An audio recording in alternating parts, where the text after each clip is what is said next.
CBT News, the voice of the retail automotive industry. Hi everyone, Jim Fitzpatrick, CBT News. Thanks so much for joining us today. Today we've got back our special guest, Mr. Tom Maoli, President and CEO of Celebrity Motor Cars. I know you know this gentleman from CBT News and Fox News and CNN and all the news outlets out there. Tom, thank you so much for joining us once again on CBT News. Yeah, I love it. I love your show. I love to be on it, and thanks for inviting me back. Great. So last time we talked to you, I think was in May. Talk to us a little bit about what your July looked like and where you are now in August. Is it still running strong? Well, I have to tell you, we're in the automobile industry. You know, it was interesting when COVID hit. Everyone thought end of the world. Right. How are we going to get through this? Shut down, laying off 80% of your staff, trying to just survive. Yeah.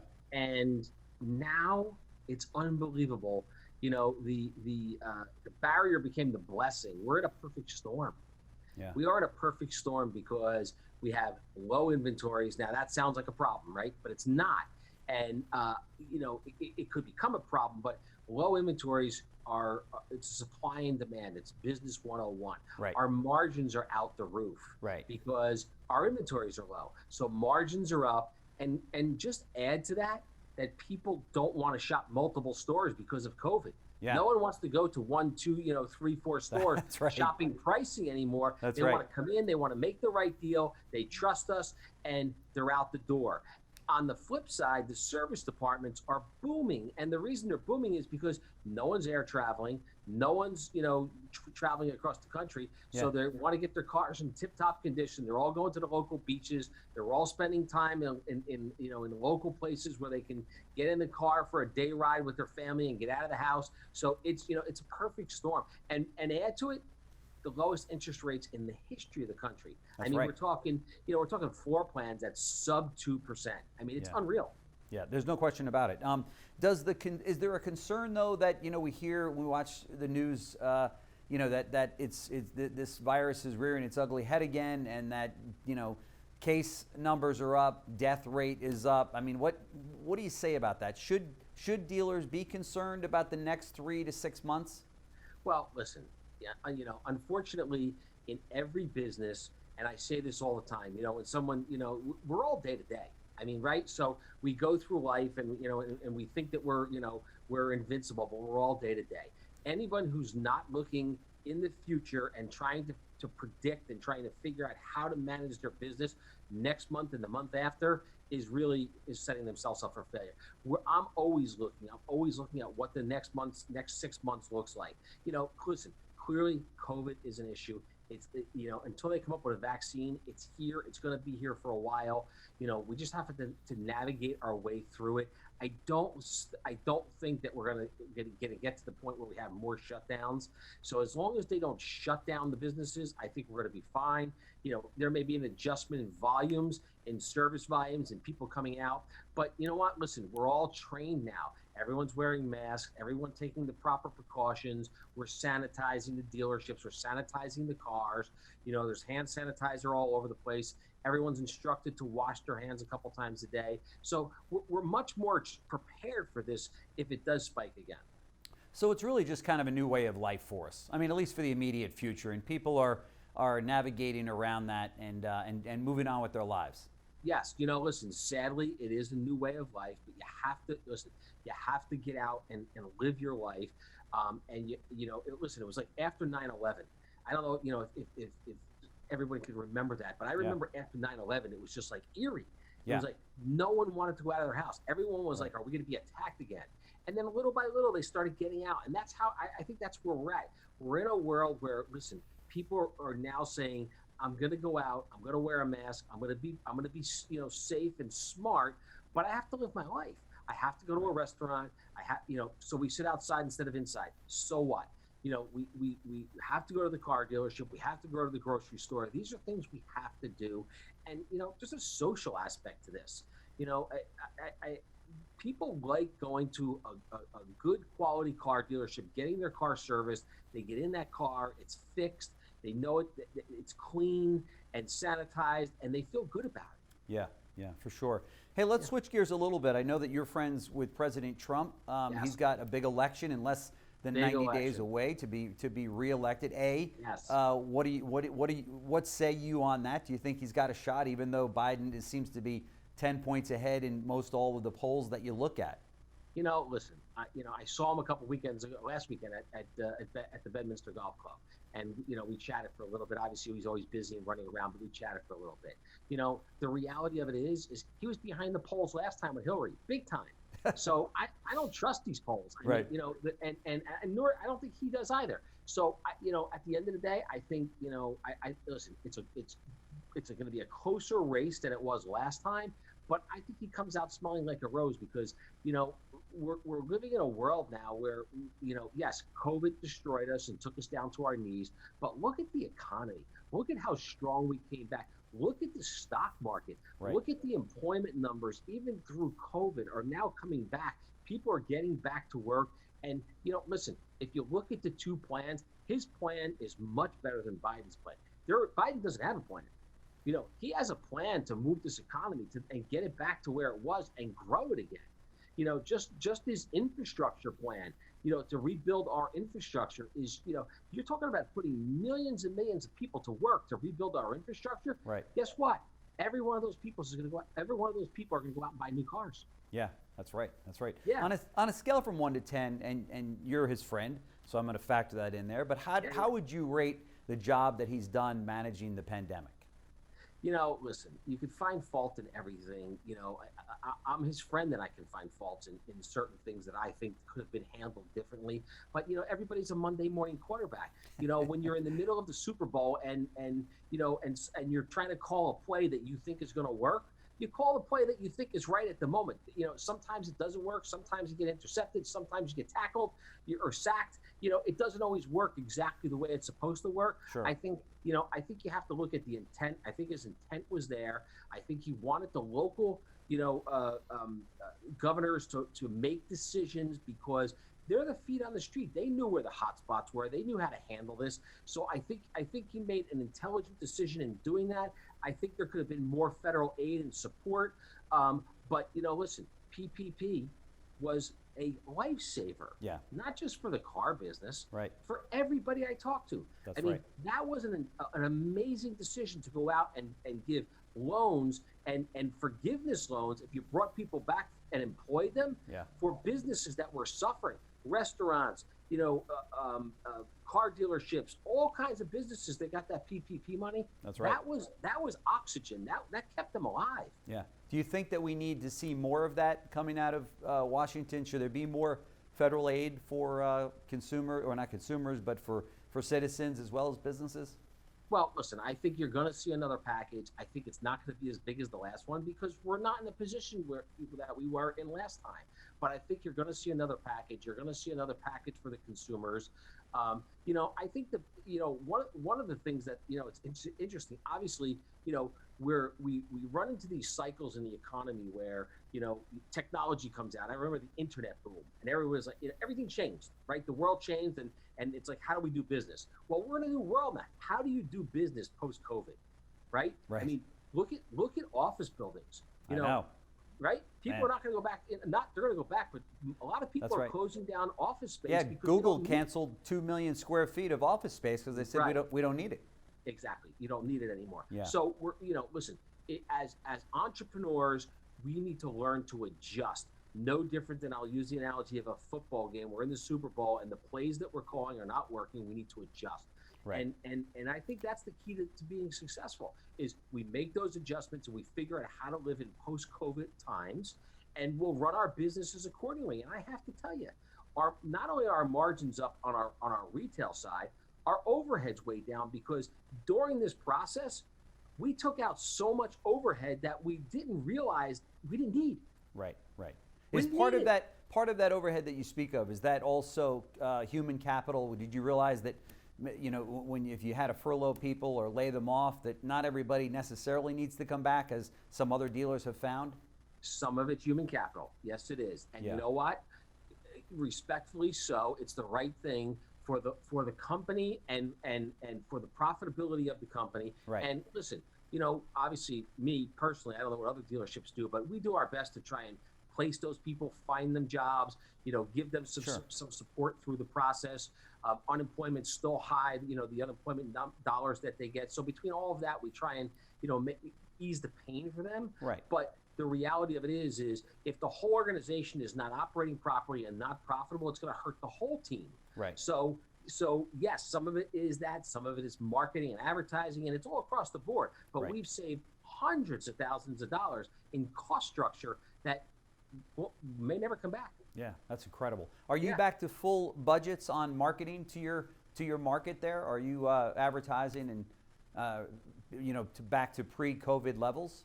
No, we're not. Our marketing budget is probably 35% of what it used to be. 35% of what it was. 35% of what it used to be. And interestingly enough, wow. Our sales are actually up. Last month we were up 10% year over year. Our service departments are at par year over year, but our overhead's way down. So listen, it's a perfect storm. Yeah. As far as I'm concerned, I would hope it would stay this way. Right. I feel bad for the restaurateurs and the people that need to get open. These places need to get open. Right. In terms of the inventory availability, has that affected your business yet? Has it hit, or where do you stand on that? You were mentioning that lower inventories are a good thing, and I agree with you. Manufacturers after 2008, 2009 went right back to stocking everybody's lots with 6 months supply of cars, which we don't need. But it's interesting because I was out last night to dinner with some of the Mercedes-Benz executives, and listen, they're not chasing volume anymore. Their model is, we're a luxury brand, and we're going to keep our inventories low, and we're going to look at profitability. So I think every car company is out there doing the same thing. The dealerships are doing the same thing. I think it's a win-win for everyone. I think the burden became the blessing, and I think it's really going to be a great year. Yeah, for sure. And a footnote to that, they're headquartered here in Atlanta. I'm friends with a lot of the people that work there. And while they say that, they still want to beat BMW. Well, it's interesting. BMW is chasing this volume, and I'm a BMW dealer. They're chasing volume, and they're out there chasing it. I don't think that model works anymore for profitability. I think that you need to, it's all about keeping your overhead low and keeping profitability in place, because profitability is what drives the future economic growth of any business. That's right. Used cars. I talked to dealers, and they say you can't pay too much for a used car right now. The numbers are crazy, and yet consumers are there. They're getting sold at the auctions. One dealer said, I buy every used car that's presented to me because I've got to do something with these customers, and used car sales are way up. Talk to me about the used car market from your perspective. Used car sales are way up. People are looking for a way. Obviously, families are crunched. Their budgets are crunched because they've been laid off or they've had a lapse in income. They're looking for ways to get into a new car, but maybe not at the cost of a a brand new car. So used car market is very strong. Right. It's the numbers are up on them across the board. And yes, at the auctions, the numbers are up. Historically, when we took a car in on trade and we didn't want that car, we didn't think we could sell it and make money on it, we would wholesale it out to a wholesaler that would take it to the auction. Right. And make, a few bucks on it. Yeah. I mean, we're making $1,000, $1,500 on a car just wholesaling it. Jesus. Not actually, so used car market is very strong. I think it'll remain strong. Clearly that puts companies like Carvana in a great spot. Yeah. But so listen, sometimes it's not about the sale price, it's also about the buy price. So right now, when you want to buy cars, it's very hard. The prices are up on them. So you got to be careful that you don't pay the wrong price for that car. And then you're stuck into it. Yeah, so, the old adage is you don't earn the gross when you sell the car, you earned it when you bought the car, right? That's right. Absolutely. No doubt. So in terms of digital retailing, is this something that you're doing more of each month in this COVID world? Are your consumers wanting to do most of the process online and then just using the showroom visit to pick the vehicle up? Or maybe vehicles are being delivered to their doors? Talk to me about where you stand on that. It's a little of both, but we are, listen, our online business has grown dramatically. It continues to grow on a monthly basis, and I think it's going to continue to grow. And I think it's interesting.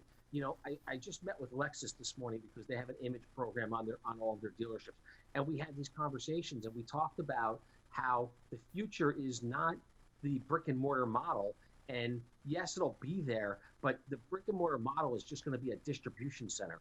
It's, so their pressure to make dealers redo dealerships and remodel is, they're starting to pull back on that. Yeah. They don't want to make the dealers to make these big investments because the online model is the future. That's right. That's right. And in fact, Yeah. if anything, they'd like you to invest probably more in your online tools and your website development, so that is, ready for when that consumer clicks on, right? Correct. That is correct. But, interestingly enough, the customer still has to come in and take delivery of the car. Yes, you can deliver it to their house, but they still want to come in and pick up their car. They want to, take them through the F&I process, and they need a place to service their cars. So again, things are changing a little bit, and if you look down the road, I see them changing more.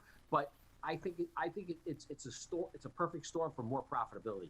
Right, right. I know, and I appreciate all your time today. I know that you're very confident that your friend Trump will win, and it could very well be, because let's face it, 2016, the polls meant nothing, right? But Yes. if it were what would be your concerns if it was a Biden presidency?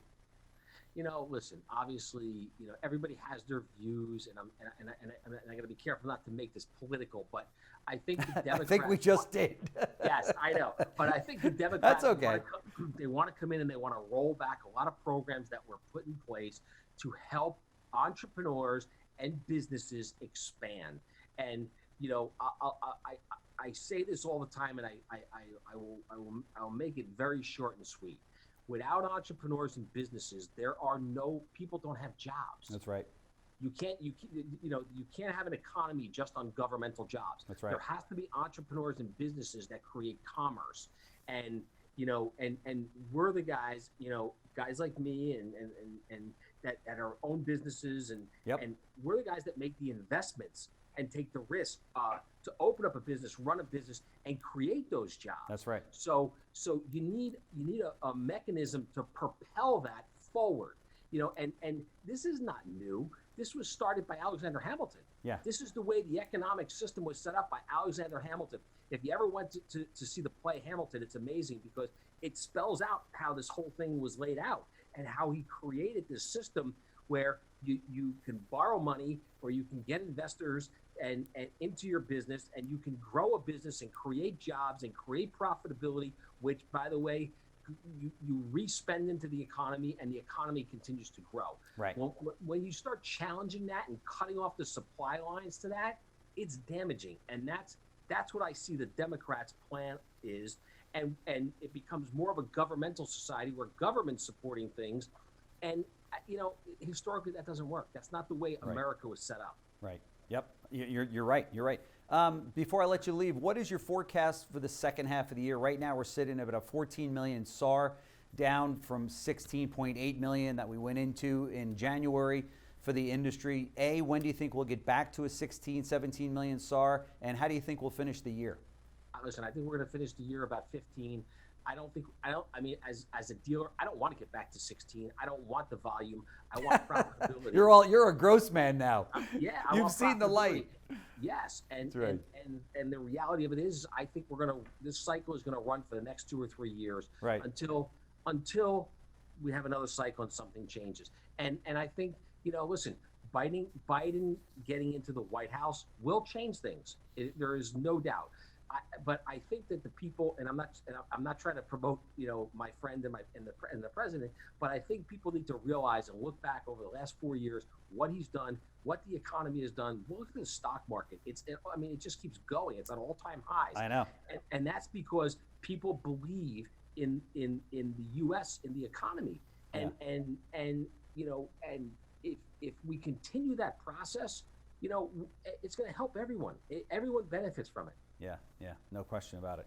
Tom Maoli, that's why we love having you in, man, because you got such a great perspective on things and full of energy, and now you're a gross man, so the next time Lexus calls and says, hey, we need you to get to that next plateau, you're going to say, forget it. Exactly. I'm going to start making money on these things instead of giving them away to chase a factory number, right?